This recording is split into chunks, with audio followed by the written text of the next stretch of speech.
Evening, everyone. So I'd like us to start off. It's 5:04. Kindly, if you can mention your name and where you are logging from, that would be really great. Kindly just use the inbox and then we'll kick off. If you have somewhere to write, please make a point of getting something where you can write the points on. Otherwise, we'll ensure that you get the recording immediately we finish this. And for those who have not met me or do not know me, my name is Dr. Cinderito. I'm the founder of iHR Solutions. I'm also the founder of Women in HR Kenya. I have more than 15 years experience in human resource management.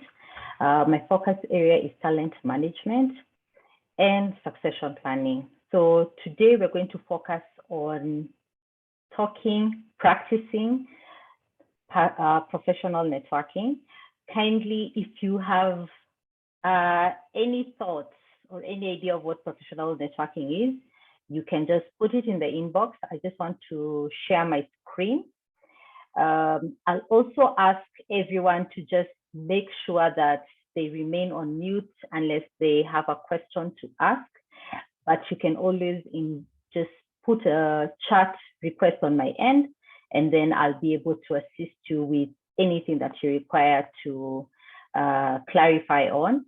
My request would be, please do your best to be very active in this session, because I always try to make sure that my sessions are very engaging in regards to ensuring that at any given point when you leave here, you should be able to practically or be able to apply what you learn. So my request would be ask as many questions as you can, think about what you want to achieve at the end of this, and the end result would be what you want. But if you're not so sure, then I would say listen in. At the end of the day, we'll be able to guide you, or I'll be able to guide you in just finding your path in what you're looking for, especially when it comes to professional networking. It's a very wide area, but I've done my best to simplify this process to make sure that it is not as complicated or as complex as it sounds. And also, it doesn't matter which level of your career path you're in, you should be able to apply it. And if you are already applying it, you should be able to share your results in regards to how you were able to apply it. So allow me to share the screen, and then we'll be able to kick it off. Any questions or clarification, kindly just use the inbox. I have my team that is with me. They'll be able to assist me where I get stuck. But I like the fact that we have people outside Nairobi. I like the fact that people are saying they're in the IT industry, and we'll learn and see how you can make use of all that. So our first discussion point today will be very simple. We want to first understand what professional networking is. And for me, I just want to start with a very simple bit of what I understand it is, and then we will get to what you understand it is, and if you have practiced it. So professional networking is simple as it is. It is describing the building of relationships solely for one's career benefit. So what you must think about is all this discussion is solely based on how you, in your career level, you're going to benefit from. In terms of relationship, it can be based on mutual agreement, meaning both parties are benefiting, or sometimes you might always find that one party will benefit, depending on the person who is actually keen on gaining or actually keen on improving their career. Okay, so I'll just want to put a simple bit of a poll. It's not complicated. I just want to hear out from you. If you have ever utilized professional networking, how did it help you? And if it did, what are the benefits? We'll get into it. My request would be, as I requested before, please mute yourself. I will mute you, but it will be best if you mute yourself. We'll get into that when it comes to professional networking. When you're in the midst of a team, it's always best to respect them by making sure that they're able to hear. So the poll is up. We have at least 50–60% up. Think about it. When was the last time you talked to someone? Think about the last person you interacted with and they gave you a contact that you were able to utilize. So it will be really, really important for you to think about how it helped you. Was it for you to improve on your career? Was it for you to just understand a certain industry and how you can utilize it? What was the aim when you were interacting with this person or this team or this group? Then from there, we'll be able to move and understand how we can improve and how we can actually bring it out to benefit us in growing our career. Okay, as I mentioned, it doesn't matter what level you're in. As you can see, we have 58% who have never done professional networking. You might have done, but as you listen and as you listen in, you'll figure it out if it's something you've already done before. 21 say they have, but it didn't amount to anything. As I mentioned, you must go in with a plan. If you do not have a plan, then most of the time, 100%, you might find yourself losing. And then there's a 21%, which is quite good, but it states very, very simple that they have done professional networking and it has been of benefit to them. So you can see the results as I move on. Another thing I'll request for each and every person who is online, think about how many platforms you're in, because all the platforms you're in currently right now are going to be platforms you can utilize to do your professional networking. So sometimes you might think you need this formal setup to be created, which I'm going to create also today for us to practice and see how we can improve on ourselves. But also you need to think about it. Each group you're in, for example, I like using WhatsApp as an example. How many WhatsApp groups are you in? How do they benefit you? And at the end of the day, why are you in that group? Because if it's for a joke, as I simply say, you can always Google a joke. So why are you in that group? How is it benefiting you? Maybe it's a traffic group. You want to know which route to go, where to avoid, well and good.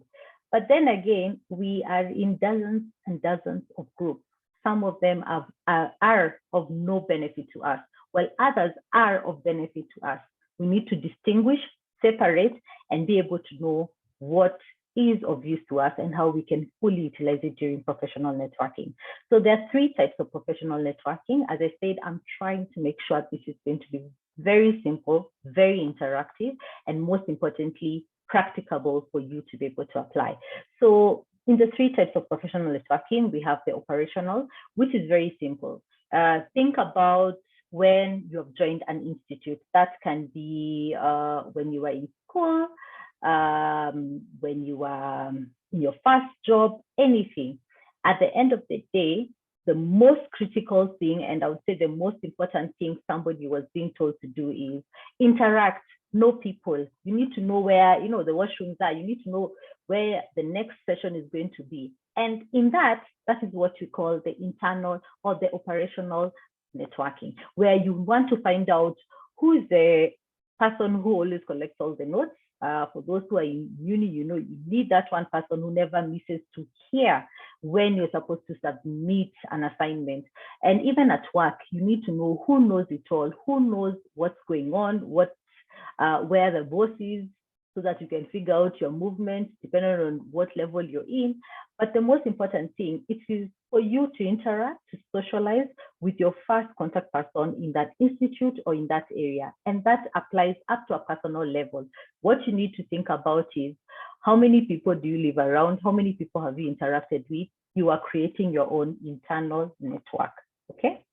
Then we're going to move to personal professional networking. Now, personal comes into an aspect where it combines the external, where you are working, and where now internal, where basically where you're working. And it talks about how people perceive you, how people know you, but also how you interact with that person. And it says very simple.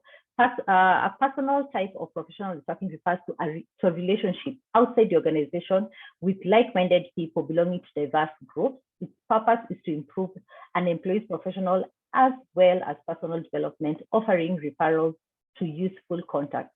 So think about it. When was the last time you interacted with someone who was in the same industry? Like there's someone who has mentioned they're in IT. So you interacted with someone who's in IT but in a different industry or in a different organization. That person is a person you're interacting with based on what? Based on the fact that you want to know more, you want to grow your understanding in what they're doing, but also the most important thing, you want to navigate your path in this new either career path you're in or you have been in a number of years. Then the final one, and that is what you're going to focus on, is strategic networking. So strategic networking is a combination of the two. I have seen people grow in their career by combining these two, but also I've seen people destroying their careers, having combined two, but not going with the proper plan. So strategic type of professional networking refers to combination of the above two types, networking, where intra-organization and personal needs can be met adequately because of the network in both internal and external. It builds connections and keeps an individual professionally relevant, meaning whether or not you're working in that organization, somebody is able to see you, know you, and understand you for that particular area that you're good at. Okay, meaning if you're in IT, somebody should not know you outside as a, a physics teacher or what, unless that is what you are. But you need to keep it in line and in check for you to be identified at a certain way, because remember, you're growing and building your brand. So when I'm talking about professional networking, I'm thinking about this. You've joined an organization, you want to grow yourself to the next level, and a few questions keep arising and that keep you in tow. So instance is, how am I able to grow from the position I'm in? Secondly, how am I able to interact with the other line managers? Because remember, you need 3 people in your organization to grow. You need the person who is always going to be your cheerleader. You need the person who's always going to be your top of mind, who is always there knowing that, oh, that cheerleader, that person always talks about so and so, is always perfect in a particular way, and therefore we need to improve on it. And then what we have is as simple as this. We have the decision maker. So the decision maker would be your boss or the overall decision maker of that organization, but they're all dependent on what everybody is saying. So when somebody is talking about you, they need to talk about you in mind in terms of your work. It can never be on the negative side. If it's on the negative, then you think again. If it's on the negative, remember, as I said, a combination of the 3 different types of networks means that you will find yourself destroying your own future. Very simple. How? If you've brought in your personal issues at work, which we all know a lot of people have done, what happens? People will always identify you as, oh, that person who always complains about the neighborhood of where they live, and they keep saying how they need to improve themselves. Or that person who always complains, for instance, that they never have water. We all have problems, but shedding more and more in your network, people will always refer you to some of your problems. So I would want us to skip off and get into something very, very simple. I find practicals make sense because you're able to figure out if you've found yourself into it. So in a few minutes, we'll be able to find ourselves trying to figure out how and where you build your own professional networking. You will be able to find out the people who are in this call, if they are people you want to associate yourself with. So when I say people in this call, it means you will be able to try and network with them and understand and see yourself to how you can grow. So for instance, the first thing I would need you to do, if you have somewhere to write, is indicate for me, and this is not to be shared by anyone, indicate for me 1 person in your personal networking, meaning those are your friends, that you would say 100%, this is somebody I can network with, because when I talk to them about my career, they listen, they advise, and they're there either as a cheerleader or even just as a simple person who is always going to be the devil's advocate and tell you, hey, you know what? I don't think you're navigating in the right direction. And in your personal section, indicate that person's name and put aside. Then move from there and go to your organization, if you're working or not, or if you're at school, indicate one person, either in your class or in the units that you're doing, that always reminds you, or it's somebody you think about when it comes to clarification and verification of information. Write that person down, because that's the person who will always confirm and ensure that this thing is credible. You need such a person in your life, and you indicate that person's name because it's critical to separate the kind of people that you have in your circle. Then the final bit, and the one and the most important person, would be the person who's at a level of decision making. You might be in a club, you might be in a committee, even in small circle groups where either you're in a chama, there's always that one person when they're in agreement with the decision that is being said or the ideas that are being said, everybody follows. You need to figure out, do you have that one person in your circle?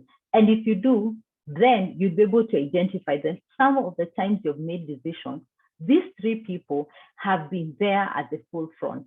The person who has always been there, just thinking about, okay, when I'm thinking, for example, Emmanuel, how good are they in IT? How credible is their work? I would always put their name there because I know Emmanuel's work is good. And then the critic, Emmanuel, you need to improve. You need to do additional IT skills. That person is pushing you to grow. You need such a person. Okay. And then finally, is there that one person who is in a group where every person always cheers and agrees with, and they're able to push people to follow a certain decision?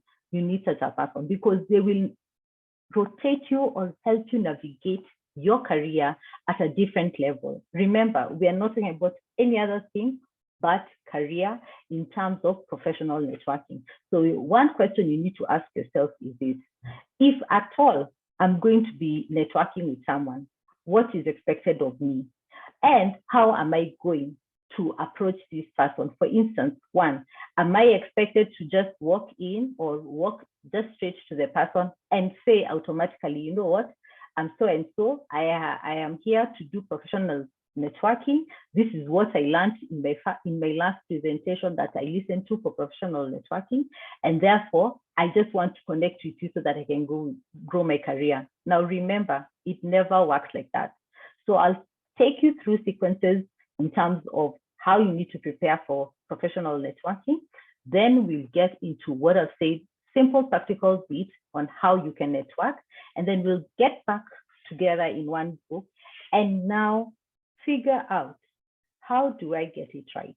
Now, why am I doing this at an early stage? Remember, when you're networking, instances are that you require a lot of time to figure out your right footing, your right path. Okay, because we are all from different industries, we are all from different paths, and therefore, even breaking it down requires time. So a few questions will be raised to guide you and help you find yourself in the right footing. Okay, so I'll continue with the presentation. Now, remember, this presentation will be shared, but even if I share the presentation and you do not practically make use of it, it may not be of any use to you. So I want us to just understand what strategic networking roadmap is, and then we will get into the other things. I'm just allowing a few people in with double. Yes. So you need to understand that strategic networking roadmap is something that you create for yourself, whether you're an entrepreneur, whether you are an employee, or whether you are a boss. What you need to ask yourself is, there are particular actions or projections that are required on a continuous basis. So for example, would be frequent participation and follow through by a mailer. Now, what does it mean? Have you ever thought about it where every time when somebody signs you, either an email or a text, how long it takes you to respond?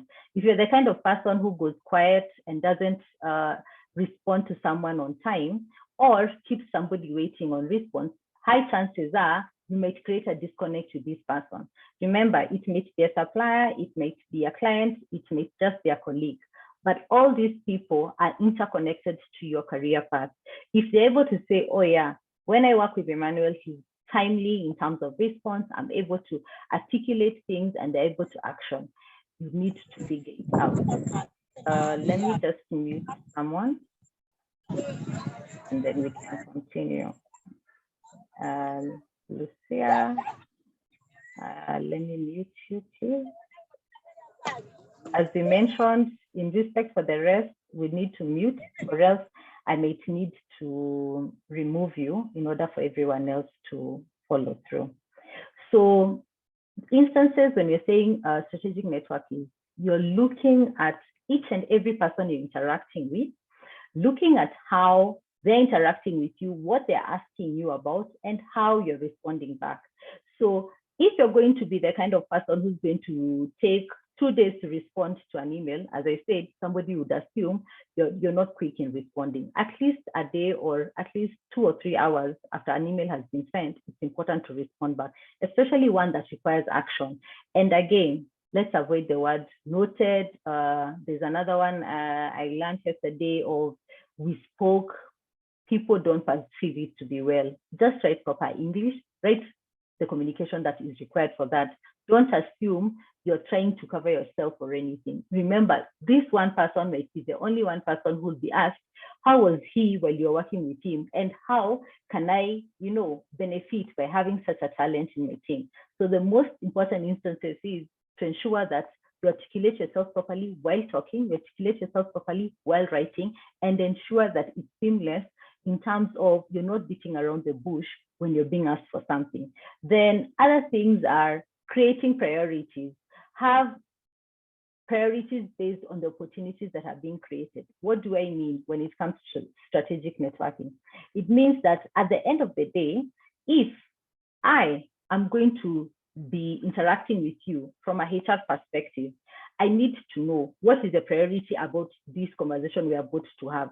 I need to understand your talent. I need to understand what you have studied, where you work, and I see if I can headhunt you for a new role or something that I'm doing, or even refer you to another person. So my priority would be, how do I get you to tell me about yourself in a very casual and seamless manner within a 30-second space? And sometimes people forget networking to creation of relationships. There's where you need to create relationships and there's where you need to create networking. So I'll share these slides with additional pointers so that it's able to guide you a little bit better. The next bit is, how do you carry yourself during a professional networking?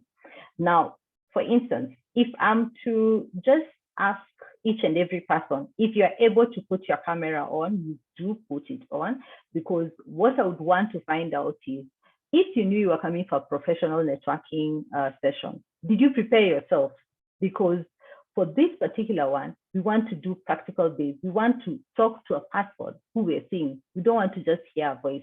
So it means we want you to connect to other people. And most instances, and this is what people forget, most instances is when you're doing either online professional networking or even just basic professional networking, if you are not ready in terms of your presentation or you yourself, it may be a challenge to the other party, because one, they may forget about you. Two, they may ignore you and assume you're not serious.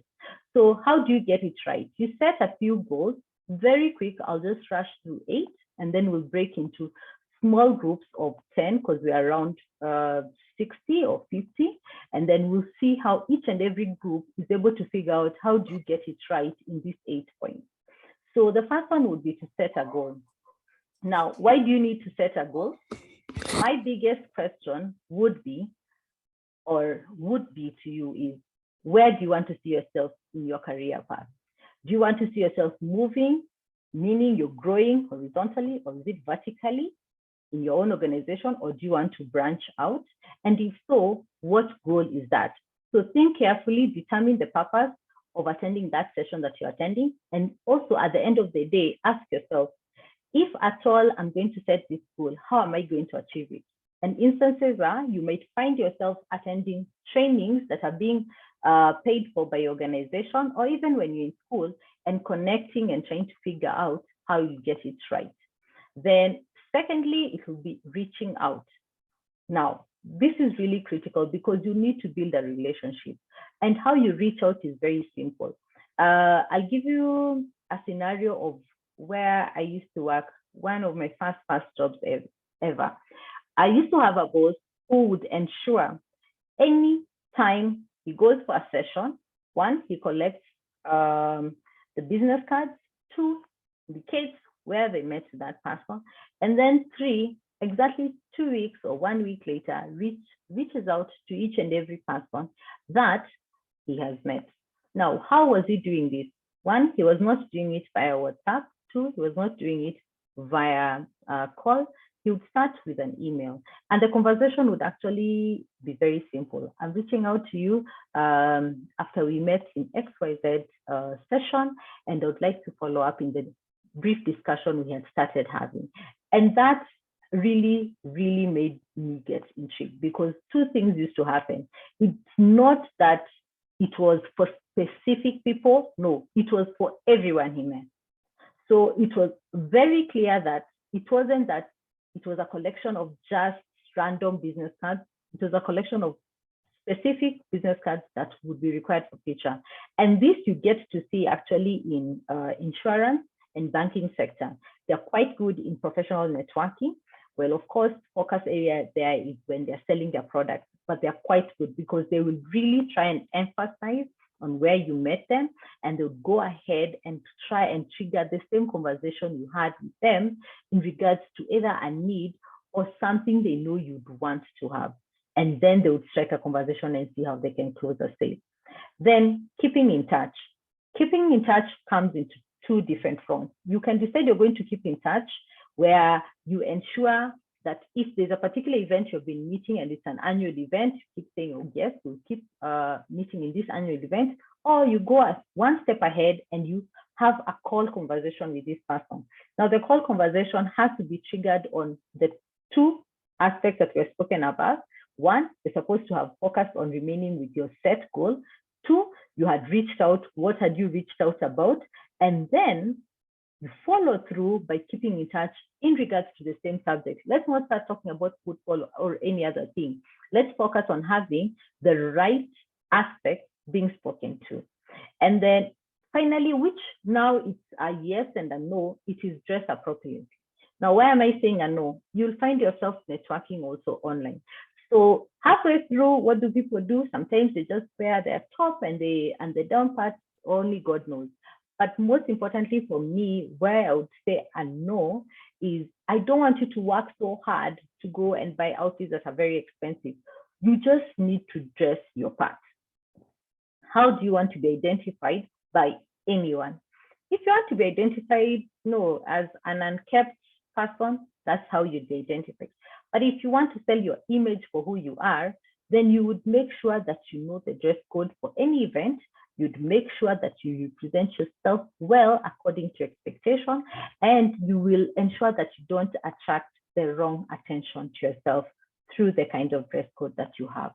Then another bit, and I won't touch so much on it because I've spoken to it in the past in my other sessions, it is creating an online session or an online network.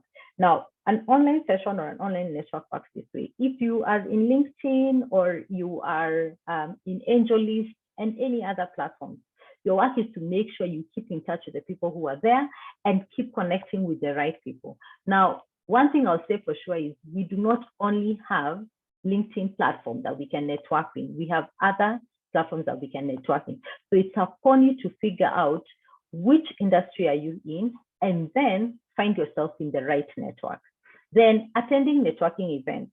For me, if you're going to attend any networking event, you need to have set your goals. You need to have put out set objectives. Who do you want to talk to while you're there? Who do you want to interact with? And successfully, each event will be of benefit to you. Otherwise, what you will have will be a continuous conversation of interacting with different people who are not really building up to you. Then the last two, keep the conversation a bit formal. And finally, listen. Listen to what the other party is saying. listen to what they have to, because if you don't, there's a high probability that somebody will know you're assuming them, and therefore you might come off as condescending, and they will just, disconnect with you, even if you try and do a follow-up conversation. It will be really, really important for read. Before we take the break, I can see we have people from Mombasa. Okay. So far, I would allow for at least 2 minutes if somebody has a question, and then we're going to break into 5, I would say around 6 groups, so that we allow each and every person to interact. And then I'll give you the parameters of the interaction, and then we'll get back where we're going to come and discuss the most critical bit for me, which I believe is the elevator pitch, which is really important. And if you're able to grasp it and understand it, it's going to benefit you. Anyone with any question or any clarification before we move on?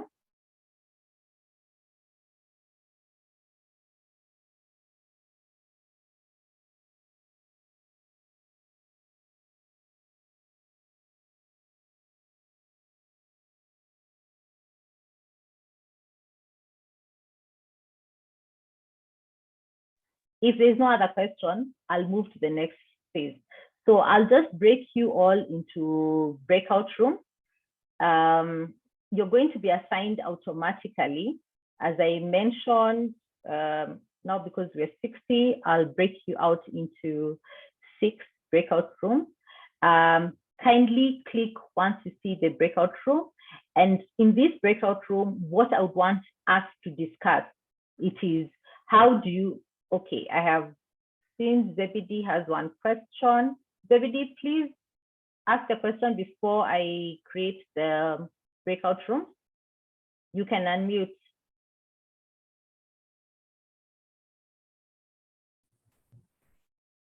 Hello, thank you very much for the presentation. I'm actually learning quite a lot. I just wanted to know, other than using events as a platform for getting professional networks, which you could attend several events and perhaps you do not be able to get the targeted person that you want. And you can even go further and send them email and they don't even respond. Perhaps you did your due diligence in terms of exchanging cards and all those things. Then you send email to them, actually, because personally I have a principle where I usually send them an email within 48 hours, yeah? And unfortunately, some of them rarely respond. It's a practice that I've been doing since I was in campus. Whenever I attend a conference, a seminar, I usually send them an email. But what could be the cause of them not responding? But when you reach them through maybe a call, they're able to talk. So I just wanted to get more information beyond networking through events, seminars, which at times they may not really get what you wanted, but end up just people giving you a cold response. Yeah, thank you very much. Let me ask Zebedee, just in order for me to be able to answer your question. Do you stick to the discussion points that you had started with the person, or is it where you do networking and then you go and introduce products or services? I just need to be clear on that first. I usually introduce myself and tell them where we met. Then if it's I'm a student at that time, I tell them I'm a student and I would be interested to have more conversation with you about maybe a particular issue that I wanted to maybe know about it. Let's say, for example, it's someone for the government. So since we had exchanged cards, I tell them that I would like us to meet and maybe discuss about maybe an idea you had told me I'd shared with you, or if it's within this professional space, I would tell them that I'm the founder of maybe my organization, and I would like you to know more about our organization and perhaps even share with you some of the works that you've done. So then those key people end up giving you a call to call, you exchange cards, you talked really nicely together, but just goes that way. And it has happened to me, by the way, several times. So yeah, thank you. So one thing I'll tell you for sure, not all networking just go 100%. However, you need, and I think that's where we're getting to in the next phase, where we're going to learn how to just create a proper elevator speech where you are able to utilize it, but also most importantly, you are able to ensure that you have proper response. So for instance, as I mentioned, if you have not set a goal, remember, you're meeting people. If you have not set a goal on who you're meeting, there might be some form of disconnection. For instance, one, I'll tell you for sure, when you're interacting with someone, you need to figure out how easy is it to reach this person. Is it a person who is a WhatsApp or a LinkedIn person or an email person or a call person? Once you're able to define the form of communication that they work best with, then you break it down in the sense that you even preempt it to the person that I would like to follow up with a call so that we're able to discuss more. However, ZBD, I think we might have a discussion on the side with you so that I narrow down to what the challenge might be, because usually you're supposed to do the same in sales. Out of, let's say, your 60 or 80 calls of cold calls, 10 or at least 20 should be able to come or be fruitful. So that's what you need to look at. And also remember, that person needs to know what will benefit them. And that's what we'll get into when you're doing the elevator speech. And remember, if at all I feel it's not going to be of beneficial or it's not that important, there's a high probability as a human being to assume and say, you know what, this one I can always follow up another day. Let me not even pick up the call. So it really needs to be very enticing to the person to know how they're going to benefit from it. If it's not, then automatically a challenge arises. Let me just create the breakout room, and then we'll be able to narrow down more things when we're in the breakout rooms. So the breakout rooms will be around 6. The most important thing is the breakout room is supposed to help you converse and have discussions as a team. I would suggest out of the 6 to have each person, each group have a leader, because I want us to identify what are the challenges. Just as Zebedee has mentioned some of his challenges, I want you to identify the challenges that you would have when you're doing your professional networking. And also identify in your group if every person has a LinkedIn profile. This discussion will be for 15 minutes. I will join into the discussion and share my views, even as the questions are going in. But remember, there are 2 things I'm looking out for. Who is that person who's going to stand out and be the leader and will be able to communicate and lead with the team? 2, who will be that person who's able to, encourage and cheer on the other people who are trying to do professional networking and understand it? And then finally, 3, who will be the positive critic? Okay, for today, let's not have any negative critic. Can we have a positive critic where you're able to respond to someone's challenge, but in a positive manner, so that they're able to be encouraged to network? Because if you're able to network among ourselves, a team of around 60, then it means even interacting with this one person who you really want to reach out to, it will be a very easy thing. Then we'll come back, review how to do the elevator pitch, understand how the speech works best on how you can interact with senior people and what most they want to listen to. So the groups are being created. When you see a group on your screen, just click on it and then automatically join. If you don't join, I'll randomly push you to it. So my best move would be just click on it and you'll see.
My name is Joseph Mugandi.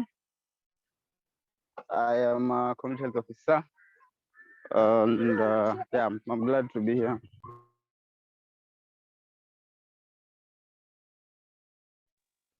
Hi team, my name is Dan Kanosoro. I'm an educational facilitator and a tech trainer at Narok, Kenya. Thank you. My name is Onesmus. I'm a community engagement specialist working for Aga Khan University. Good to be here. Yes, okay. I also see we have Dorcas here with us. Maybe Dorcas can say hi. Hi, Vincent. How are you? How are everyone? Thank you. You guys have started, or you were just doing the introductions? Pardon? We were just introducing ourselves, then we move forward with the discussion. Okay, fine. Just remember to highlight and figure out who has a LinkedIn profile, because that's a really good platform to do networking, and also the different industries people are in, so that we're able to understand how to navigate and figure out how each and every person is able to write their own elevator speech, because it will be important to know the industry, then we connect the words. So you can continue as I go to the other groups. What I do is IT. Just got into the meeting and I was put into room 4. And guys, tell me what you're supposed to do. Okay, so I'm joining in. Hi, Hydra. I know you've just said you've just been pushed to a discussion point. So where we had reached was we are to go through something very simple, the challenges in professional networking, how do we improve, and also to find out if each and every one of us is on LinkedIn profile, so that we're able, okay, I need to mute someone. Lucy is just screaming, I don't know what that is. So if everyone is on LinkedIn profile, so that we understand the different platforms we're able to network in, and also to figure out which industry each and everyone is, because we're going to write our elevator pitch, and we'll need to figure out which industry each person is, so that we are able to assist each and every person understand how to network. Yeah, so I will allow you to continue. Please select a leader who is able to come and give us a review and a summary for the team. So I'll go to another group and just follow through. All the best. Sure, we are somewhere that is conducive for the video call. If you're somewhere where there's a lot of noise, maybe you might consider muting yourself. So, okay, I'll share first. I think my first forum where I networked quite well was on LinkedIn. I had the pleasure of actually meeting Dorcas on LinkedIn, and she is my mentor, and we have been having sessions, and we had sessions in the past year, and I'm hoping we'll have further sessions this year. So my first and favorite of what I would recommend as a networking tool, LinkedIn. LinkedIn, you meet a lot of people, and it's very easy to keep in touch through LinkedIn. The second one which made an impact on me and my career in HR is HR forums. So we have various HR forums that are usually along the year. So during the forums, it's important to know who to meet. One of the best advice I ever got from Dorcas was know who you want to meet to, who you want to meet exactly, and what are your goals in the meeting you have with these people. Secondly, ask important questions, or have questions. When you network, there's something that you want to know or something that you like to inquire. So questions and just knowing who to to talk to in a forum is very important. Just ask the right questions. That is, yeah. I think that is what worked for me.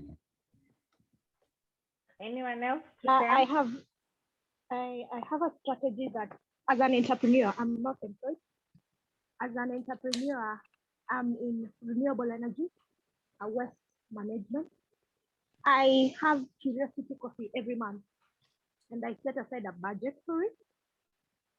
So every month, using LinkedIn, I identify somebody who is in further ahead than me in renewable energy sector. I'm mostly in biogas, so I narrow down and invite them for coffee in Java or at cafe. When we meet, it's just an hour, and getting to meet somebody in person and spending on them, whether it's coffee or a light meal, they end up telling you a lot. And most of the time, it ends up being more than the hour you had allocated. So curiosity coffee has worked for me. Second of all, I'm not a fan of networking with people in events, because let's say I want to meet the PS in energy. How many people want to meet him too? So I leave my card. How many people are leaving their card? Sorry. How many people are leaving their card? I think that will be a big challenge. Thank you.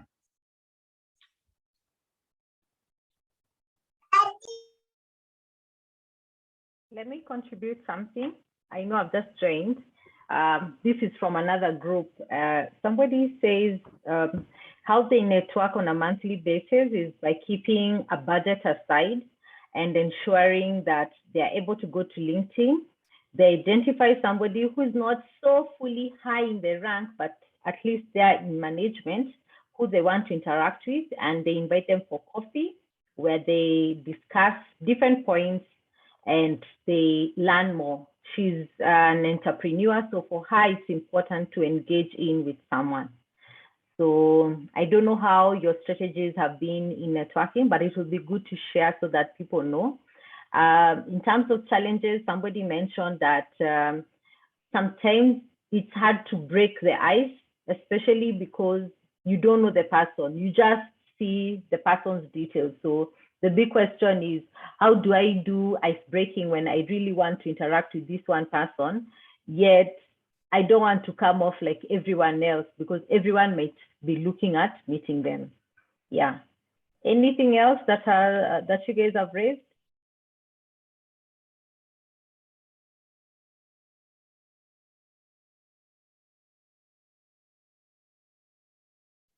Okay, so these are some of the points that we raised. The challenges during networking, maybe in LinkedIn, you find that someone has a higher profile than you, and maybe he or she may look down upon you and not accept your request.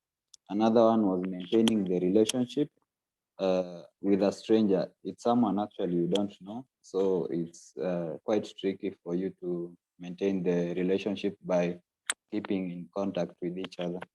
Thank you.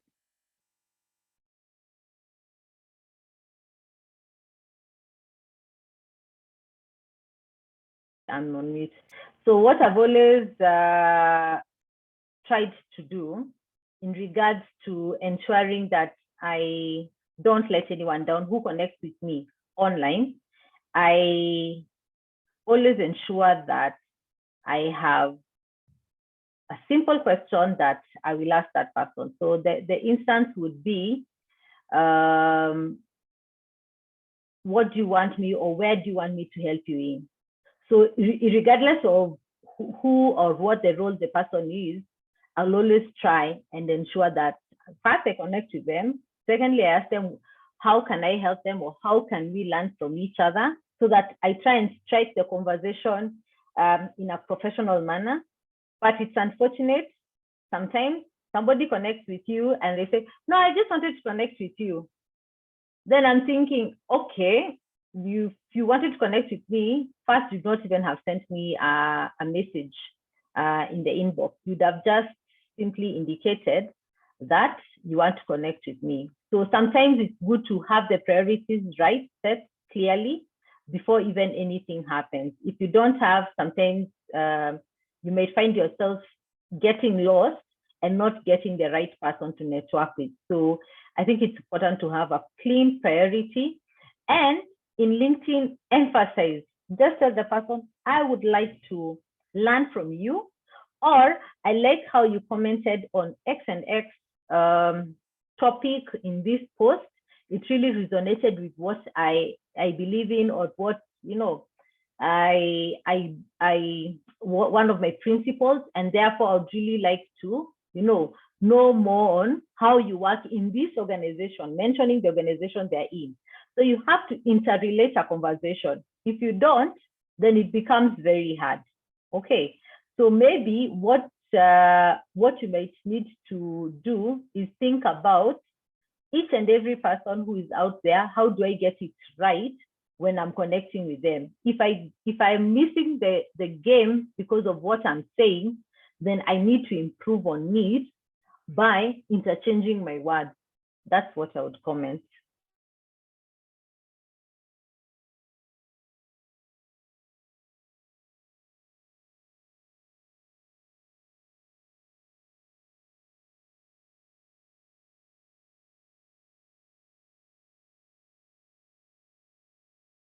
Let me ask, because I'm trying to do my best to make this group interactive, this group 2, room 2.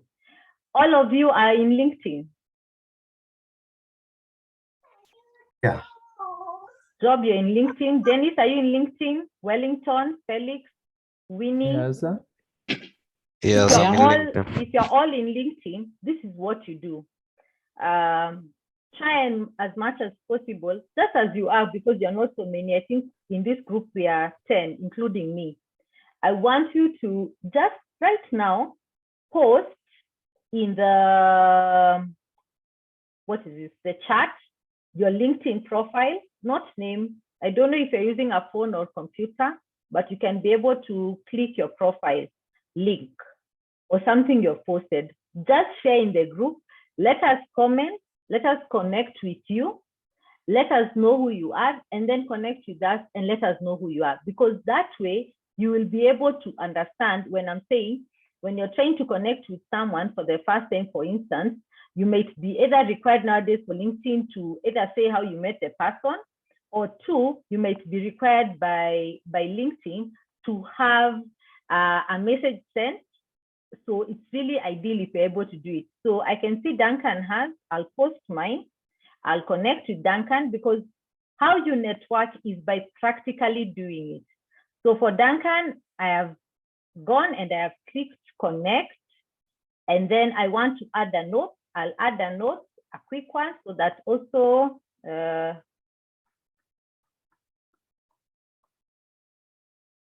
so that you're able to understand how it's working. And then you'll be able to now transfer the same to other things. Now, remember, if you don't try and do it now, there's a high probability that even after this, you won't be able to do it on your own. So it's good, you'd rather try from a small group, then transfer the same sequence to a bigger group where you are able to narrow down and say, for instance, let me say I want to connect with Duncan because Duncan is an educational facilitator at We Charity. So my work is to make sure that I do what? That I understand that I need to connect with him because there's a need I have. I'm looking maybe for a facilitator. And because I'm looking for a facilitator, Duncan is the person I've thought, after reviewing different profiles, who I can connect with. Okay, so that's how I look at it. Any comments, anyone?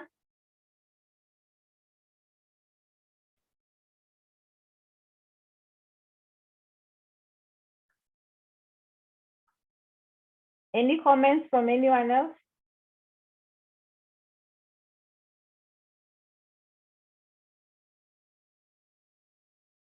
Okay, allow me to go to the other section so that now we're able to just get back to the main thing. But if you try and do as I say, I think you'll be able to see there's an indifference when you're networking.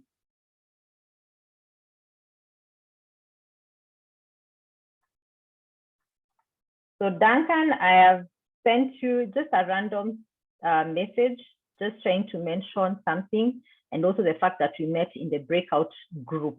Okay, so that you always have to mention all those things. If you don't, then you miss the sequence. Winnie, I'll click on it. Mercy, Nakata, I'm going to click on it. Paul, I'm going to click on them. All of you, I'm going to click and just respond back so that you see samples of messages that you can use for networking.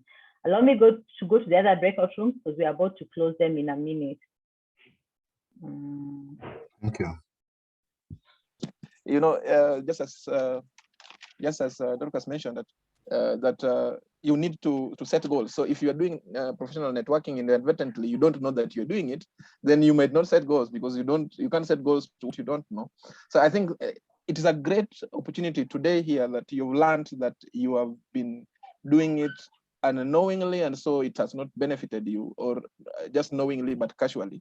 So I think that out of this meeting, this is a positive, this is a gain, because now you will know, if going forward, what do you do differently to benefit from professional networking. I think that's great. I see Madam Director has joined us. We were picking the challenges from individuals, and I think we are almost done with the round. Once we are done, I will, if you stay with us a little longer, I'll give you a summary of the highlighted issues, and then you can help us see how we can address them. Okay, so for the issues, you're going to share them in the main group, don't worry. But what I just wanted to chip in a little bit from even other groups that I've had them discuss is we have one person who's an entrepreneur. What they have said they do is they try to put a small budget just for coffee to network with people. But also what she tries to do is go to LinkedIn, identify somebody they want to network with, see how they can benefit from it, and then invite them in person. But one thing she has said that is critical that she has seen work is ensuring she doesn't identify these very high level people who may not have the time or the luxury to meet. So she tries to meet the middle senior teams where she's able to know, okay, if I network with this person in 2 or 3 months time, I'm able to get business from them. Okay. Another thing I've requested, I think I was in group 2, that in our small groups, because there are not so many, you can see in the chat group, people are sharing their LinkedIn profiles. And I was saying it would be good for each and everyone to share the LinkedIn profile so that you network among each other. Because remember, now you have a conversation with that person because you are in this session. So you are able to strike that conversation and say, you know what, Frederick, I met you in this session, or Frederick has dropped off. Gloria, I've met you in this session. And through this networking session, I would like to know more in what you do. I think Gloria is the one who was mentioning if there's somebody in field of environment. So if I was in the field of environment, I would be able to connect with you, Gloria, because we have something in common. But also the other thing I've requested people is to ensure that 2 things happen. One, you ensure when you're connecting with someone on LinkedIn, don't just send a connection, send a conversation that strikes a desire to want to have more than only the introductory. And then another thing for me, what I've done, anytime somebody tries to connect with me, I always connect with them. If they have sent me a message, you know, sometimes people say, hi, thank you for connecting with me. I always respond back and say, how can I help you? You know, and how can we learn from each other? Because then that helps you to strike a conversation to ask yourself, okay, I have connected with Dorcas. What was my aim or what was my end goal for me connecting with her? So that you also try ask yourself, if you've only been connecting with someone without a proper plan struck on it, then at the end of the day, what you'll find yourself in is you'll have a disconnect and the person will not continue the conversation. So having the goal and purposely planning it then creates a proper outline on it, okay? So you can continue, you have 2 minutes before we finish off. Actually, a minute, so don't worry. Bravin, do you have anything to say?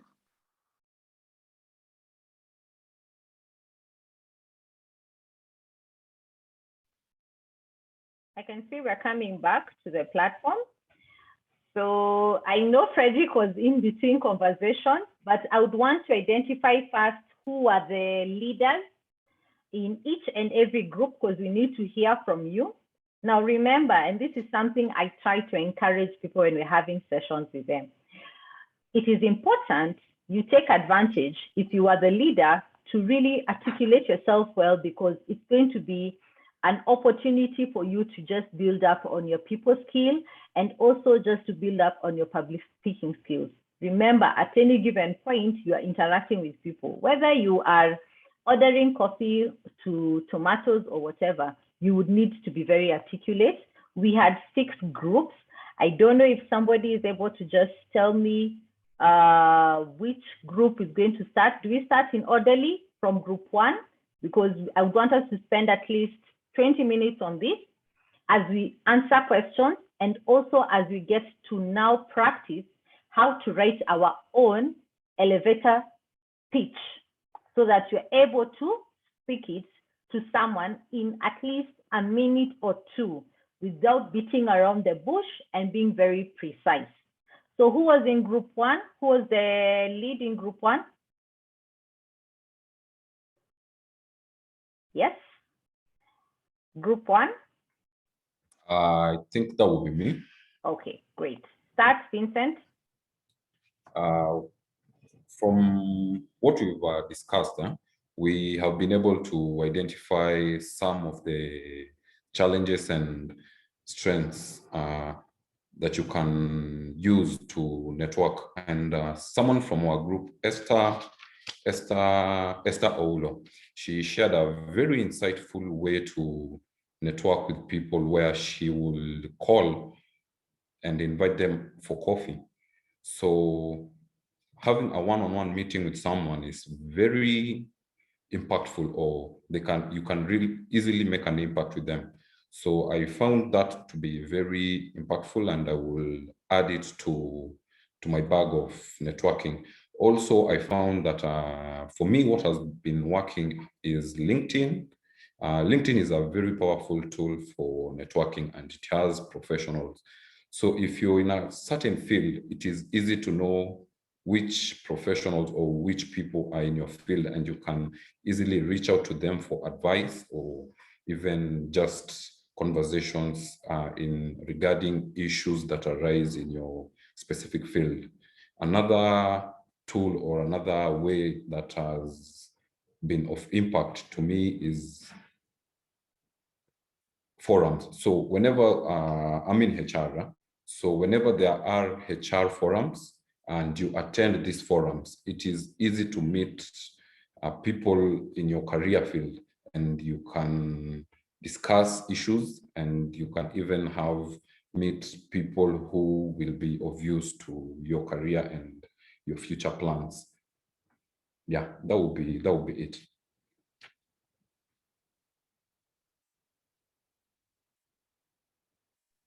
I think maybe to also add in our group, probably Vincent had forgotten, is that we also mentioned that when you're networking, especially for us who are starting up, it's important to balance between networking and those who are already established or whom everybody is running through, and don't forget your peers, because even your peers are also very useful in one or the other.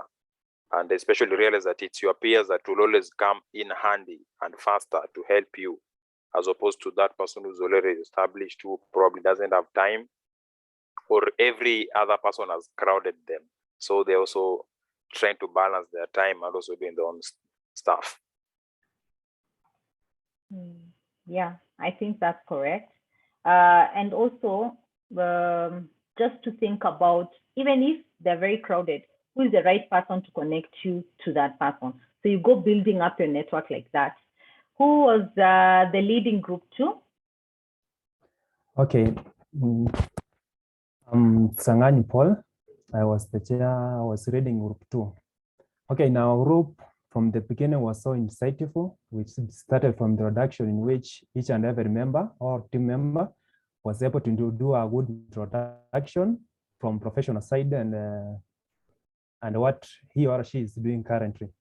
So, and then we proceeded to the challenges that most of us face during our professional networking, of which we come out with some four points.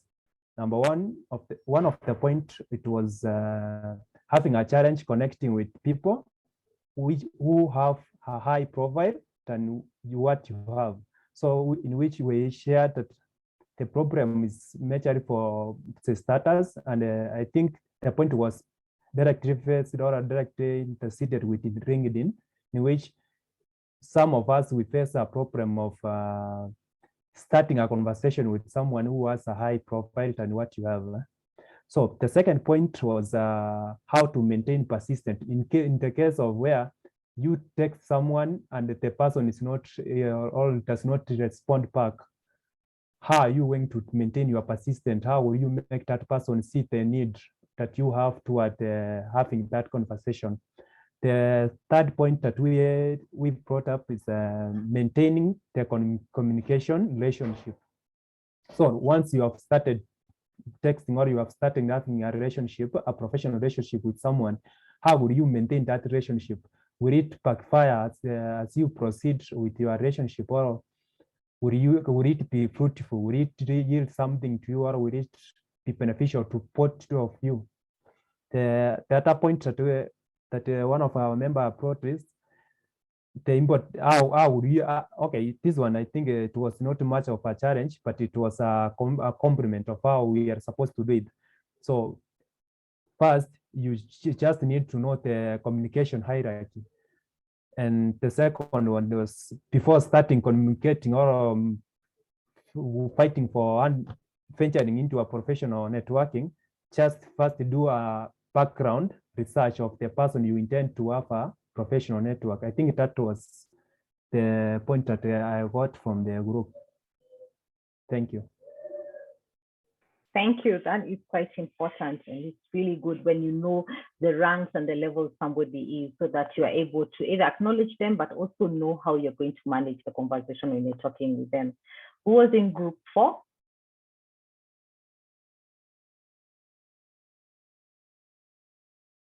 Group 4? Yes, I Aida? was the moderator for group 4. My name, am I audible? Yeah, we can hear Hello? you. Yes. We can hear you. You can continue. Yes. Thank you. Our group,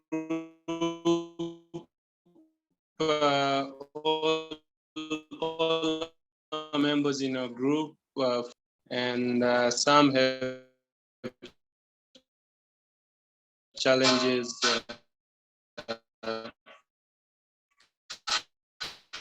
Have a variety of challenges they found in networking, but I had a challenge where the network wasn't the right one and ended up investment in funds being lost along the way. And one other challenges was the lack of communication skills. One challenge was the lack of mostly learning how to have sharp listening skills to interpret and analyze what's being said in networking. And one other challenge was to be, the purpose of networking is to mingle. So someone goes into a networking event and looks for familiar faces in the networking event and loses out opportunities networking with other people in the same event. So that's what I've captured, and my apologies, I dropped out due to a network issue. Thank you. So yeah, thank you for that. I think just as the previous groups have mentioned, when you've not outlined your goal for any particular network, it's true you'll find yourself just mingling or interacting with the familiar faces that you have had before. So the most critical bit I would say for each and every person is you ask yourself, when you are sitting down and, figuring out that I'm going to pay either for an event, whether the event is free, remember, the event is not free because you're spending your time there. Whether you're getting a free drink or what, you're still investing time. So what do you want to get and what do you want the benefits to be? The end result would really matter in what your mindset is being placed at. If your mindset is, I'm just here to interact, know people, and that is it, that is exactly what you'll get. But if you go with the mindset that I need to understand people and clearly know that I'm not closing on any deal, I am only just coming to listen in, know their background, and then go and do a little bit of digging. Then move on with the conversation. You will benefit from it. Unfortunately, sorry for that person who lost having not known the person and what the intentions were. Before we get to group 6, I must emphasize it's always important to do a background check. For instance, right now, I am just connecting with everyone. I have asked you all to just connect with me and share your LinkedIn so we have the kind of conversation that you would know that is required to have at a professional level. Now, depending on how you carry out this conversation on how we have connected with you will only matter most to you because you'll have planned how you're planning to benefit from it. But if you choose to say, okay, I've connected with your person, that's it, let me move on, it will only be that. So what you need to do is think through, ask yourself, what is it in for me? Because there's always something in for everyone. Once you're able to answer that, then you'll be able to have proper ways on how you're able to do professional networking. Group 6 was who? Group 6 was me, Frederick. You can talk, Frederick, now. Yes, thank you. I think I'm benefiting even all the more. From group 6, unfortunately, time cut us off, but we spotted some few issues because we were first collecting experiences and challenges in professional networking. I would want to highlight a few. That one thing that we realized is that some people noted that they are not being precise. They're suspecting they're not being precise in communicating the content of the conversation that they're initiating after gaining the contact. That is one. And 2, there were issues of follow-up to cold responses. And this left us with a question which we were intending to share and ask here is whether is it right to do a follow-up kind of a subsequent communication in a different way after the first cold response, where the cold response could either be a non-response or just some casual okay. So is it fine to do a follow-up communication, either call or email or something like that? I'll say yes. Let me just answer that. I'll say yes, fine. Because I found myself doing that in my previous role where we were handling corporate sales. And what happened is you would start doing cold calls and somebody's not ready to have that conversation with you in January. However, because I keep trying to remain relevant to the person, come March, April, the person is interested in the topic of discussion. So you'd find, especially where you're really trying to pursue for something, it's really, really important for you to always be consistent, because I have seen this even for myself, where I have been consistent in following through in trying to get a certain connection. It has only worked because of the consistency. But also, how is it? Space out, that's the right word, space out the conversation. As you're saying, you can break it into a different topic. Don't get too casual because, I mean, we're all made of different faces. So one, you can't start getting casual with me. Can we have a drink? I'm not going to have a drink with you. Can we have a conversation? Yes. I think like today, because I manage different groups, there's somebody who texted me today and, they said, I really need to talk to you. Do you have some time? I had 15 minutes and I'm very strict on time nowadays. So I told them, you have 15 minutes, explain yourself, tell me what you want. And, the conversation was just about mentorship. But the most important thing is she went straight to the point. She didn't, dilly-dally because we're in other groups with her. She was very direct and she understood and acknowledged the gap I'm in, where I had already informed them between this and this time I'll not be available. So you'd rather pick what's available. So being respectful at that angle enables the other party to respond back with it. So Freddie, for me, you can change the topic, just maintain the professionalism. Don't lose it out completely. Yes. Okay, thank you so much. I hope my team is answered. And then the other thing that we realized was that, yes, it came out that we are not sure, and I would say we so that we are safe for all of us, that we are not sure what how do you identify? I would pose it as a question. How do you identify someone has shared a card, someone has shared a contact list? How do you identify that the best first conversation should be an email and not a WhatsApp call, WhatsApp text, or a text message, or a phone call, or a LinkedIn probably connection?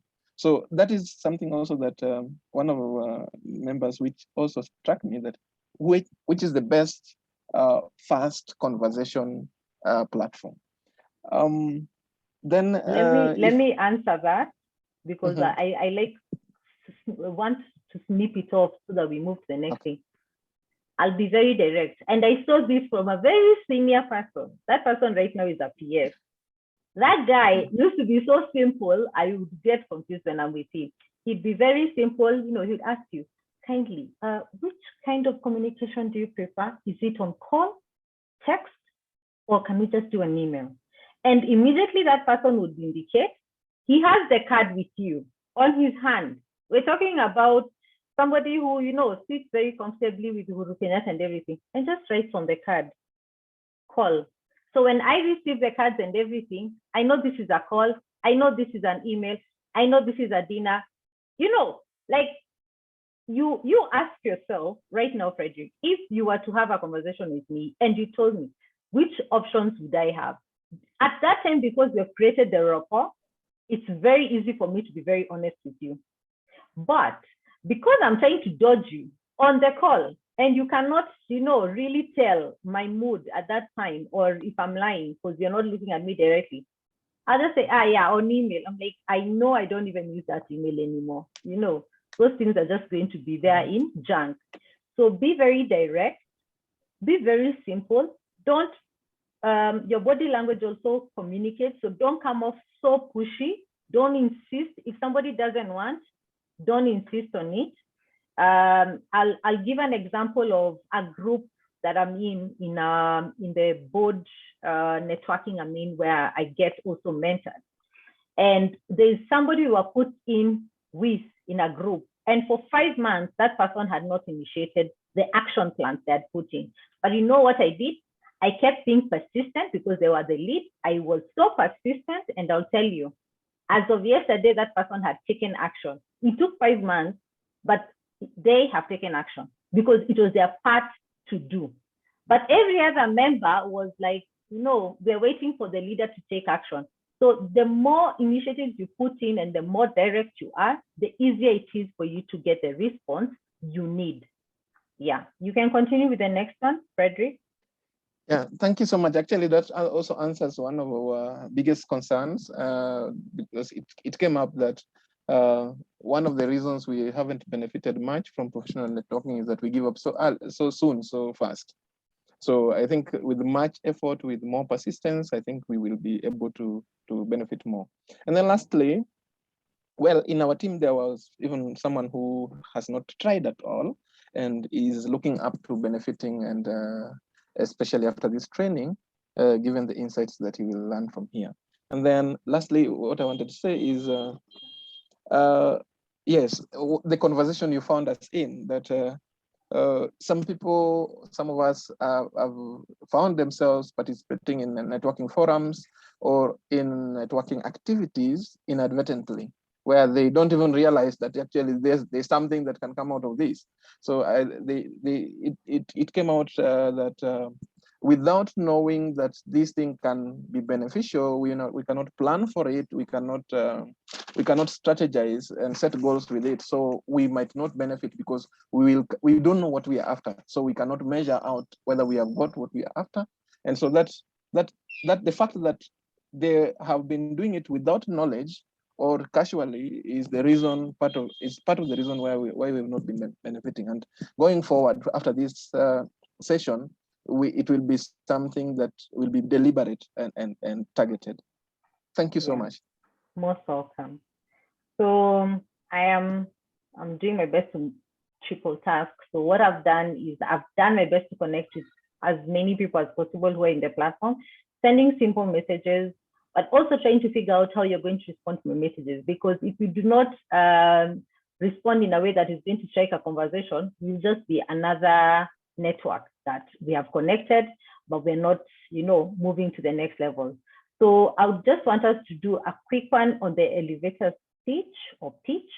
And the most important thing on this particular part is for you to understand or basically embrace the things that you might need to do in order for you to be able to move to the next point.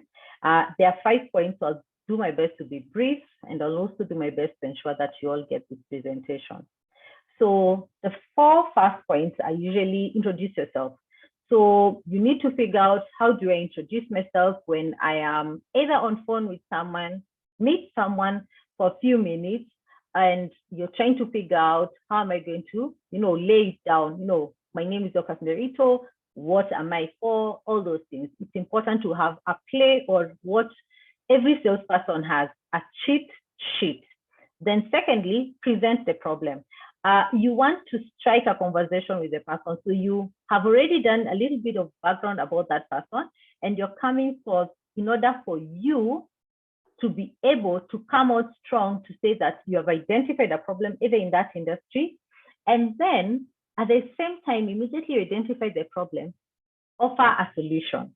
Now, we're not talking about saving the world or anything like that, or solving the COVID issue. We're talking about simple issues that are pain points, okay?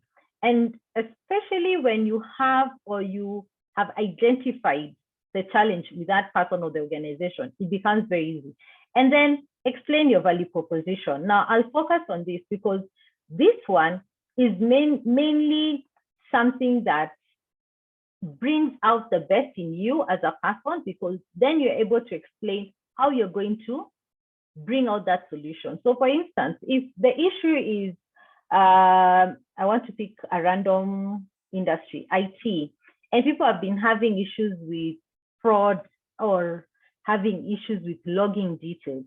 So the ideal scenario would be, as simple as having a 2-step verification sequence being embedded into the system. It can already be there, or it can just be a matter of changing the system. But at that time, when you're trying to explain to that person, you have identified the person to be a decision maker, and therefore they're willing to listen to your solution. And then secondly, you have identified that person to have raised the pain point or have raised the issue, so that you're able to now articulate yourself and say, you know what, because of my vast experience in this area, I'm able to solve this issue by only focusing on 2 or 3 objective areas. Now, one thing I was taught by my boss, my previous boss, is no boss wants to listen to, what you're offering or your services or your solution. What they want to hear is how you'll solve their problems. If you're not solving their problems, they don't care. They will, it doesn't matter how great your presentation is, they will stop listening and move on. So a few highlights I have just shared, and that's what is on screen, and I would want us to go through it because I'll share the same with you on how do you introduce yourself. Secondly, what is the problem? What is the solution? The value proposition the organization is going to get. And then how do you close it up and wrap it in a way that that person would want to connect with you? Now, why is it important to do the elevator pitch? Because of 2 things.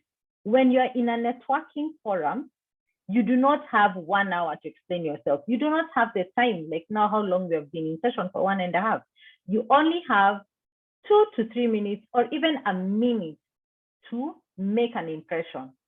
Okay, so what I would want you to write down is, do your introduction. Just indicate, for me to be very simple. Hi, my name is Dorcas. I'm a talent and acquisition advisor in IHR Solutions. It's great to meet you. Then I'll look at the problem. Since you work with an IT company or what industry, I figured you'd be interested to know that and be factual. Now, don't come up with something fake because you're dealing with someone who is good at that industry. Okay, so the factual bit would be, I've discovered that there's a rising need of having, let me start again. A rising need to have people with the right talent who are able to get into the role and actually work without having been trained over and over. And then the value proposition or the solution I'll get to would be, it would be a great opportunity if I'm able to work with you because we have great talents who we are sending to different companies as interns who have practical skills that they have been embedded on in the different areas that they have interest on. And for your organization, the advantages that you'll have is you'll get a pool of talents who are able to work with you for 3 months. And when you want to select, you will have an opportunity to select from at least a dozen or even 20. Out of all, at the end of the day, the organization will not have incurred any cost to have the interns, but will have benefited from the opportunities that you have offered them through the different skill shares that will have been created. Now, what have I done? I've identified a problem, tried offering a solution to it, and also created a value proposition. Remember, by the time the value proposition is being presented to an organization, one, either it reflects that they're going to save on cost or something else. Two, if they're going to invest, the investment will be able to, return. ROI has to be seen. If it's not there, not so many people have any conversation with it. So the final bit, I want to say, when you're networking, do not be afraid. Do not stutter. And I know somebody might say, no, Lucas, sometimes we get there and we get shocked and we get confused. It's true, but that's a learning phase. Okay, you're going through a phase where you're learning, because as long as you keep at it, you'll have the confidence built up in you to be able to come and face whoever you want to face, because you'll have created your own elevator speech or pitch, and you'll have articulated it so well so many times that when somebody interacts with you or somebody hears of your name, they'll be saying, oh, that guy who talks about this, this, and this. Remember, you should be known for a particular thing, okay? And once you're known for that particular thing, at the end of the day, people will connect with you because of that, because they'll see the value proposition that you're offering. But when it's not, then people will be able to disconnect with you and they will not do any follow-up. So in the bit, it says, do not be afraid to change up your pitch template based on the personality and professional experts. Remember, at every year or at every level, you keep growing. So it means your speech or your pitch needs to keep evolving. Then we have also included a personalized 30 seconds elevator speech, which is down there. And you can see the problem is that, and then you can walk it through. So why have I done the example? It's because I would want you to take it, change it, and then tailor-make it and use it. Okay, so if you're going to use it on LinkedIn, I would suggest you tailor-make it a little bit different. Either talk about what you have in common with the person, either in the group or in the industry, and then present your problem. Okay, but make sure you've written it down. If you feel you want to practice, you can practice with me. I don't have a problem. Send me an inbox. We will practice. Okay, but the most important thing is, remember, target people who matter, target people who can grow your career, because that is the only reason you do professional networking.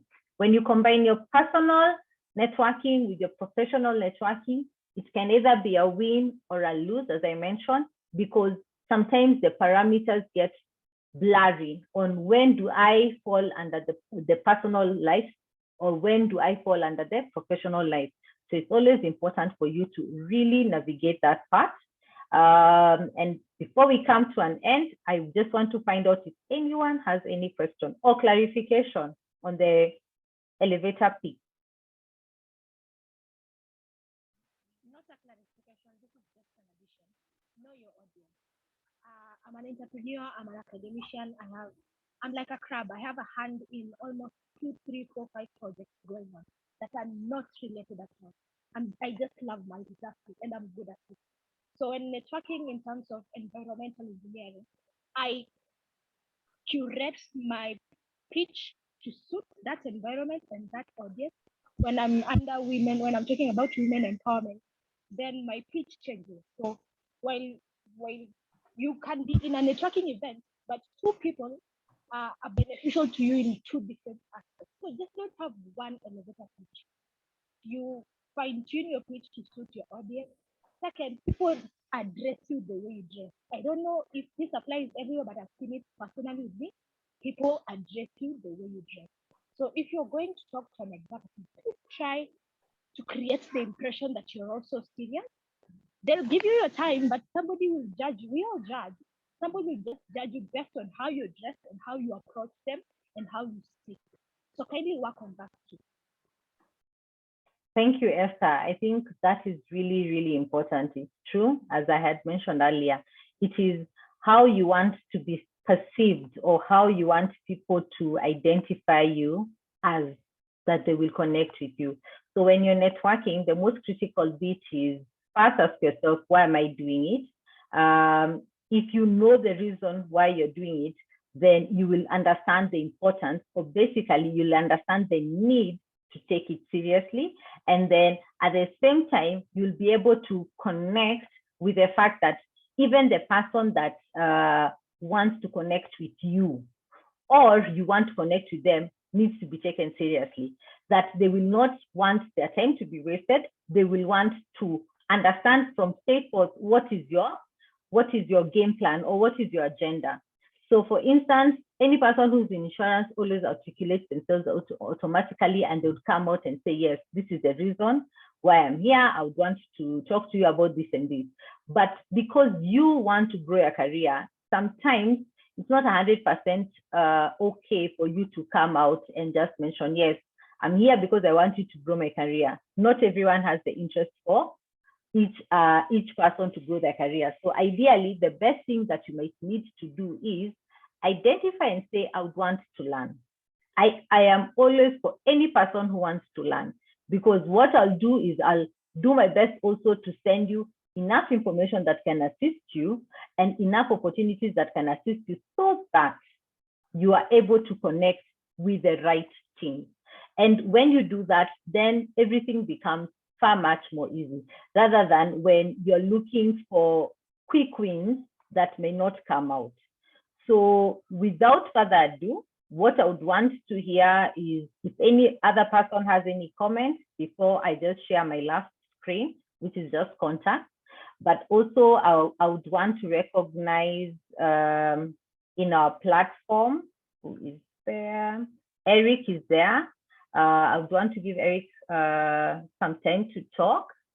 Eric works with the Forgotten Bottom Millions, and the most important thing they do is they connect you with other people or other opportunities like scholarships and other things. So it's really, really important when you're networking to be with the right people.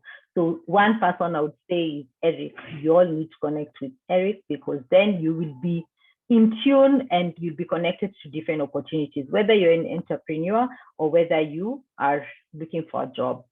So Eric, karibu before we close.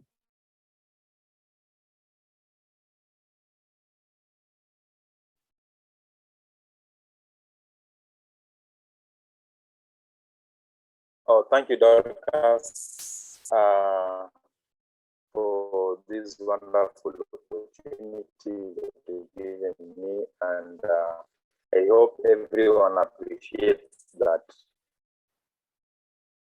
Dorcas has taken her time, and now this is the second session that we are doing. Those one that we did towards the end of last year, and now this one. And personally, on my end, I'm really, really learning a lot. Yeah, and just also to mention something on LinkedIn, one of the participants here is a colleague of mine, all the way from Iran in the Middle East. We actually met on LinkedIn and we chatted for about 8 months. Then they finally invited me to go to Iran. And I went there, and actually, contrary to what we know about that country is very, very good. And if all goes well, in a month or two, we'll start doing business there. So one of the things that I'll request all people is that ensure that you're on LinkedIn and ensure that your profile is very good. If somebody reads your profile, they can actually know what you're doing. Yeah. If you can do the elevator pitch really well, then you can do the LinkedIn profile really, really well. Because it's actually one of the platforms that is a bit serious. So serious people go there to look for opportunities and also look for other people. Yeah. Sometimes we always look for those people who we say are established, but those established people go to LinkedIn to look for starters like us. So kindly, let's take LinkedIn seriously. If you have a problem, Dorcas has volunteered her time and resources to help us. So let's take this opportunity. Yeah. So about 4BM, 4BM is an organization that shares opportunities. We share job opportunities, we share scholarship opportunities, we share trainings, we share books and magazines with anyone who has access to WhatsApp. Yeah. So if you have access to WhatsApp, then I'll put my number there. You can reach out to me. Then I'll onboard you to the program. So on a daily basis, we share like 500 opportunities in different sectors. It can be a job, it can be a business opportunity, it can be a book, it can be a magazine or any other training, a fellowship. And actually, even this one was organized through a partnership between us and IHR. Yeah. So I'll just put up my number there. Then if you're on WhatsApp, then we can link up and see more so that I can go on that profile. Yeah. Lastly, I want to Eric, just read your number out because most of us might not get it maybe later on. Just read your number out so that you can have it. Maybe you can later on you can post it up. You can get it also, but you can just read it out so that you can have it. Oh, okay, fine. My number is 0716 0716 415114. Yeah, just reach out to me on WhatsApp, then because everything happens on WhatsApp. Yeah, but you can also go to LinkedIn and just look for Forgotten Bottom Millions. We have a LinkedIn page there that you can also follow. Then there's ForgottenBottomMillions.com. The first 4 is number 4. Then ForgottenBottomMillions.com. That is the website. Yeah. So lastly, I want to thank Dorcas and the IHR family for taking their time and their resources. They did this free of charge. I know in other places they people pay them to do this, and people pay them heavily to do this. But for us as the 4BM family and the rest, they did it for free. So I want to thank Dorcas for that. Dorcas had volunteered to do such a training, at least one every week. Yeah. So watch out for the next one. All those of us who are in the 4BM family will always share on those WhatsApp group, and the rest who are not in the 4BM family, you can follow IHR on LinkedIn. You can also follow Dorcas Nderitu on LinkedIn. She has a page. Then you'll always know when there's a training on those pages. That is what I have for now. Thank you very much once again, Dorcas. See you on the next training. Thank you, Eric. I think you guys are doing a fantastic job. Anyone who is not in your platform, I must say, and I must insist, you need to join. I can see some people have already requested me to send the recording. I will ensure once it's downloaded, I share it immediately. However, I will also ensure that any person who has shared their LinkedIn profile, I connect with you so that we also practice and see how it works best. A few highlights just to mention. The reason why I'm posting some of these things right now for you to see is for you to understand what I have done during networking. So under Women Work, I'm in their group. I've been contributing things, but also they had an opportunity for people to write articles last year, and I went and volunteered and I wrote articles. For People Harm, they have been following me and following my work. They have identified me last year as 11 inspiring women in HR. And then this year, again, they've been nominated me as talent coach and HR lead for 2022 Power List of 200. So every time you participate, there's always going to be a restriction of the kind of work you're doing. So ideally, what I would do, as I even send the link, recording, I'll send you some of the areas you can, improve your networking through simple participation that does not cost you, that is free of charge. It's just you investing your time. And in that, you'll be able to get the return that you're looking for. So thank you everyone for your time. I know it's a Friday, you would have been somewhere else, but you've decided to invest in this time. And we look forward to having you in our next session. We have done previously CV and LinkedIn profile preparation or writing, and we gave examples. So what we'll try and do is pick up a topic that would be ideal, that can connect with each one of you. Thank you, Eric, for the opportunity to share with your teams. All the best as you continue doing the good work. Really appreciate if you continue the same. Thank you everyone. You can comment. I'll leave it 5 minutes window for anyone who wants to pick someone else's LinkedIn profile so that they can connect. Okay, thank you.